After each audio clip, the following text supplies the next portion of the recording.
that there is an iron curtain. We have to accept that Pakistani channels don't really get aired on your side. The newspapers don't get to Delhi or other places. Of course, the internet has opened up that space, and there's not much travel or communication between people. I mean, the usual suspects are always found on both the sides, whether it's in the media or in the track tools or officials, etc. In Pakistan, not only that all political parties from the left to the extreme right are sort of committed to the process of normalization. I won't say friendship, because that's where the sort of variants differ. But there is a rare consensus in Pakistan, in the political sphere at least, that Pakistan's future lies, a secure, stable, prosperous future lies in normalizing ties with India. I think the same can be said about the Pakistani media by and large, which has also come a long way. I am from a generation which grew up reading Urdu papers and hearing debates that trading with your enemy was almost akin to committing a sin. So if goods were to be exchanged with our, hostile neighbor, we would actually be violating some, Quranic sort of order. And it has changed. It has changed to the extent that last year's Gallup survey poll said that 67% of Pakistanis supported trade with India, out of which nearly 77% thought that even if the balance was not in favor of Pakistan, it would still benefit Pakistan in the long run. Now that's a major headway. I mean, in terms of public perception, in terms of understanding, and that perhaps explains why the PPP government in the last 5 years, or even the present Nawaz Sharif government, is so keen and committed on the trade route and trade dialogue. In particular, Nawaz Sharif's popular constituency in the central Punjab, it comprises small to medium to large manufacturers who are looking for markets, who are looking for business, and so it's not just changing the foreign policy goals, but he's also articulating the very real economic needs of his constituents. So I think that's one point that needs to be made in that context. I think the other important issue here is that, unlike India, we have more exposure to the other side. It may be sort of mediatized, it may be dramatized through the Bollywood factor, but the reality is that Indian films are now being shown in all Pakistani cities for nearly a decade now. In Rawalpindi, where you have one of the most popular cinema complexes, is actually located in a cantonment.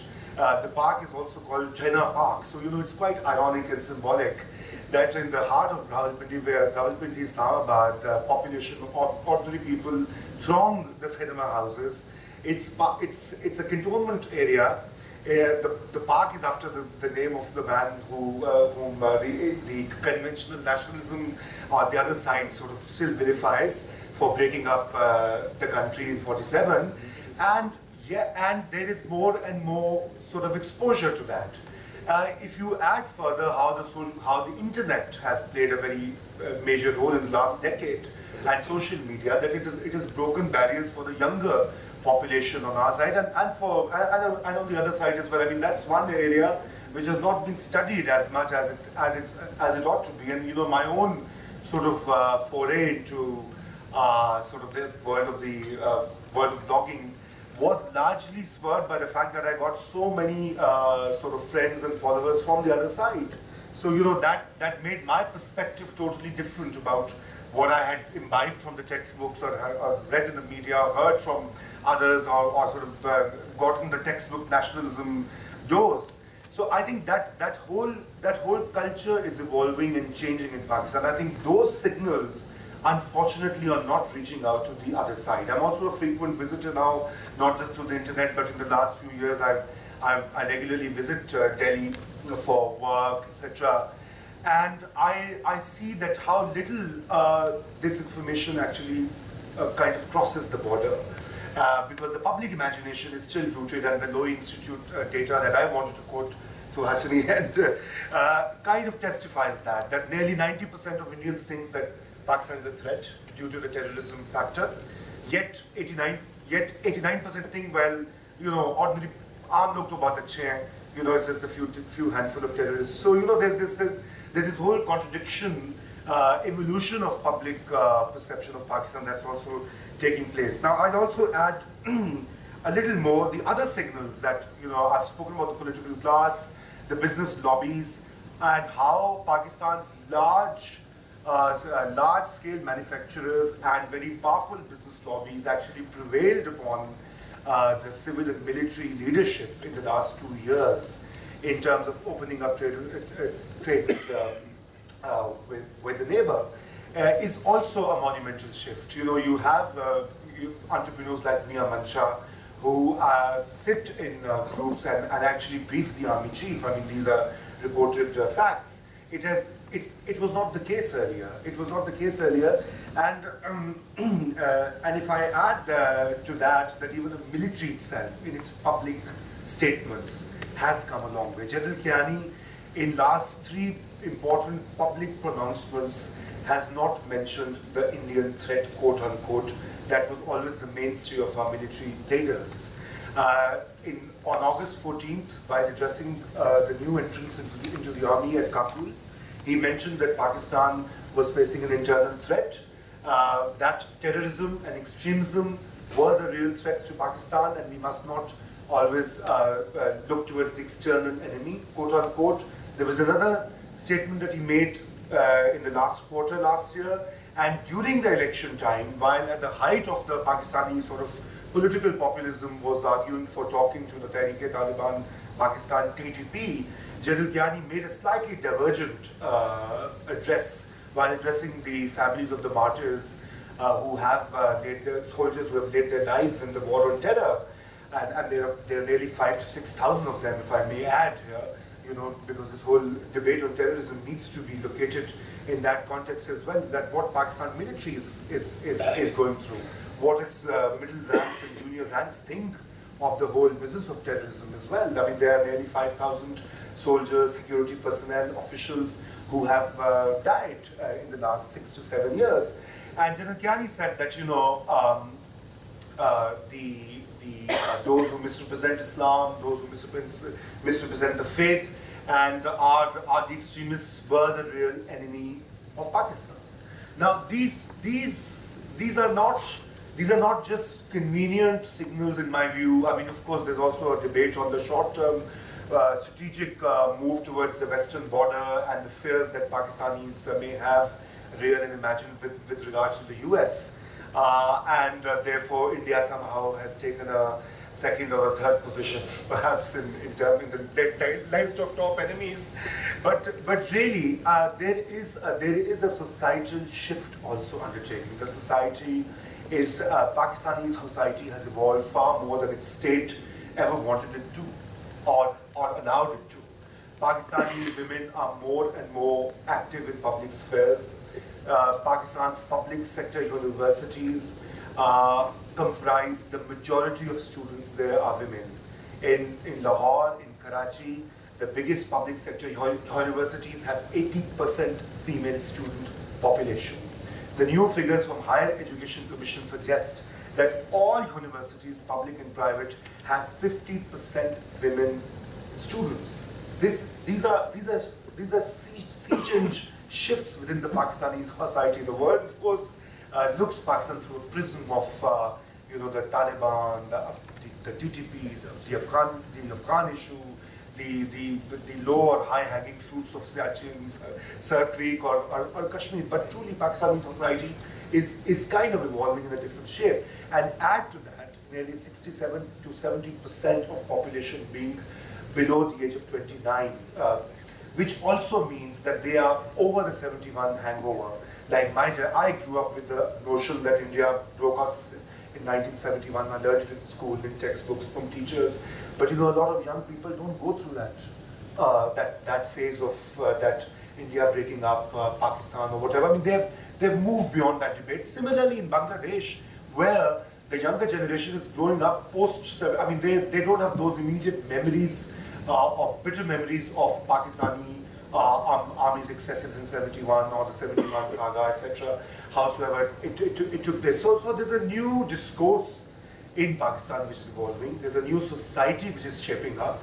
And I think those particular signals do feed into the political discourse. They inform the politicians because Wise, after all, a very conservative politician from the Punjab. Punjab historically is the province which has been at the forefront torchbearer of enmity with India. Its middle classes were sort of hooked to Nawaya Waqt, are very popular, used to be. It's now number 8 in terms of circulation paper, which sometimes argued that, let's nuke India because if it's not giving Kashmir, let's use the nuke system. Giving water, let's throw a missile on that side. Yeah, there is a man of that particular political background is the biggest proponent of peace with India. He's even willing to go and have a sort of a understated confrontation with the establishment on that principle. So there's obviously, he's catering to his political survival, to the people who vote for him, to the younger Pakistanis who look towards him, to the business lobbies who want him to deliver on the economy. So I think these are, I don't want to throw this complaint again and again, but I think these things are not, the Indian lens on Pakistan, unfortunately, is slightly dated, if I may controversially add. It is dated, it is kind of stuck in the 80s, it is kind of stuck in the early 90s. It needs to, and one of the reasons is that, as Suhasini mentioned, is the issue of not having this access to information, not having this real life experience of what this 200 million nation of terrorists, quote unquote, is doing or saying. And finally, I know I'm exceeding the time limit. I just want to quickly add on to the issue of media now, because that has been my new career for the past few years. I think the situation is pretty dire. It's far beyond the boom of electronic media on both sides, and to some degree even in Bangladesh, necessitates, because there's big money in television, and corporate media sells war, conflict, because it is sexy, and it gets rating, and it gets viewership, and therefore you make money out of it. It's not true just of India, but also in Pakistan. The recent confession, quote unquote, or statement by Satish Verma has unleashed this storm in Pakistani media, in the last few days. And so, I'll start with that. And last night I saw a program by Mobashir Luqman in which he sort of mixed up past 10 years, various incidents, and made a whole argument of how India has actually caused every terror act in Pakistan. So yes, we also go through that. But I think the real flavor and test of corporate media's hunger for war came in the wake of Mumbai attacks, when for weeks after weeks, we saw the escalation of tensions. So we saw very sane voices from the Indian side, who are friends, also peddling into the jingoistic line and saying, so I remember this particular show of Simi Grewal with Shah Rukh Khan, where she asked him, so why don't we bomb Pakistan? And Shah Rukh Khan obviously, could not really say, yes, we could. And so he tried to find a way out of that question. And then, of course, he was attacked in the media for being soft on Pakistan because of, it's on it's on the net, so you can access it. So that particular question. And I think from thereupon, and there's a lot of, gladly there's a lot of research which is being done on this reconstruction of the Indian and Pakistani nationalism through the corporate media. And on the Indian side, in the wake of Mumbai, we saw how that whole reconstruction and reaffirmation of the Indian nation state project took place, and in Pakistan side as well, because we then had reactive shows where people said, are we prepared for a nuclear war? So we had nuclear warheads, in a talk show saying, yes, we are ready to strike in 5 minutes or 7 minutes or 30 minutes, and time and again. So you had this completely crazy indulgence. I'm not undermining the ghastliness of Mumbai. Don't get me wrong on that. I think majority of Pakistanis, also condemned that and did not back the people from our land who went there. But having said that, I think that's a major threat to, and it is not in track one control. I think let's also be very clear that track one cannot address the issue of corporate media, and I'm not saying the media as a whole. I think there has to be a different kind of engagement on both sides, whether it's track 2, 2.5, 1.5, 1.75, that those contours have to evolve as we go along. But this is a major issue, and I think the beheadings, Sarabjit's case also testifies that. Shafkat Saab mentioned in the morning that he has stopped going to the channels, but I've also actually, except for Suhasini and a couple of others, I don't go, because what happens is that you are the lone Pakistani voice, and there are like 7, quote unquote, senior analysts, former military, former RAW, former ambassador, 2 journalists and 2 politicians, and they say, well, this is a terrorist state, and the terror, and the export terror, and you are there meant to sort of defend your side or whatever in 1.3 seconds, compared to the talk time. So, in one of the NDTV shows where Mr. Javed Akhtar was there, and he said that, well, your country exports terror, and, we are sick of this, and then partition was a mistake, so I just left the show. And I said, well, I'm sorry, I can't engage in this debate on 1947, that was not the brief. So I think there is a major issue there. I'm not saying it's intractable. I don't think so. I think engagement and there are enough sane voices on both sides in both print and electronic.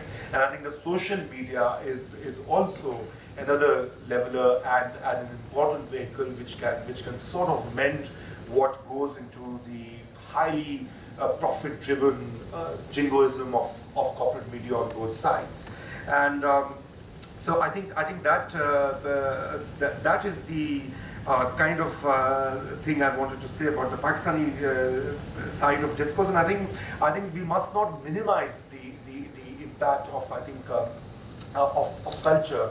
Whether Pakistani state has tried very hard to kind of negate or tell its people that Indian culture is not our culture, that India is a different culture, that it was severed in 47, that Indian music is not our music, but people refuse to actually follow that line, because the majority of people still watch Bollywood films, they still hear the music from the other side, they celebrate the cricketers, the artists, the sports persons. So in that particular sense, the state propaganda has kind of failed, and the state has given up, as is the case, and now we have a new move, after the 18th Amendment 2 years ago, that the provinces are rediscussing and reshaping the curricula and textbooks. So the earlier centralized curricula in which India was, as Kaju Saab mentioned, was a permanent and everlasting enemy, is sort of giving way to more nuanced kind of an understanding. On that, my final point on that permanent enemy comment from the OBL Commission, I think that particular statement, really is kind of a last, clutching at the last straws of this public perception going away. When you have nearly 70% of Pakistanis saying, go and trade with India, go and normalize relations, I really don't think that for very long Pakistani state can also hold on to that whole India threat, etc. Of course, having said that, there is a public perception in Pakistan, of course, and there are concerns on Balochistan and how far is there or is there not an Indian hand in that. And I think those are also issues that the Indian state needs to address.